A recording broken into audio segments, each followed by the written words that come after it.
Hello friend, welcome to my channel. এই শাড়িটি আমি নিজ হাতে এঁকেছি, একেবারে হ্যান্ড পেইন্টেড ফ্লোরাল ডিজাইন।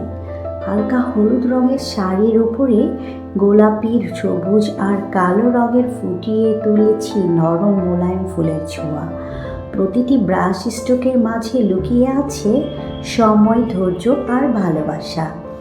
আজকাল হ্যান্ড পেইন্টিং শাড়ির চাহিদা খুবই বাড়ছে, কারণ এই শাড়িগুলো ইউনিক, একদম নিজের মতো করে পরার মতো। প্রতিটি ডিজাইনের পেছনে থাকে শিল্পীর নিজস্ব গল্প, নিজস্ব আবেগ। আপনি যদি কিছু আলাদা, কিছু নিজের মতো খুঁজে থাকেন, তাহলে হ্যান্ড পেইন্ট শাড়ি হতে পারে আপনার সেরা পছন্দ। হলুদ রঙের এই শাড়িটি হ্যান্ড পেইন্ট করতে আমার সময় লেগেছে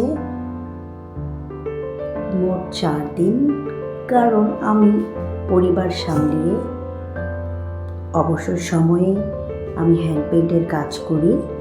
এই জন্য আমার কিছু সময় বেশি লাগে এবং পরিশ্রমও হয়। ভিডিওতে কমেন্ট বক্সে অবশ্যই কমেন্ট করে জানাবেন কেমন হয়েছে আমার এই ডিজাইনটি। আর যদি কেউ শাড়িটি অর্ডার করতে চান, ডিসক্রিপশনে দেওয়া ফেসবুক পেজের লিঙ্কে যোগাযোগ করতে পারেন। ধন্যবাদ। এই শাড়িটির সম্পূর্ণ লুক পরবর্তী ভিডিওতে আপলোড করব। আর সাবস্ক্রাইব করতে ভুলবেন না।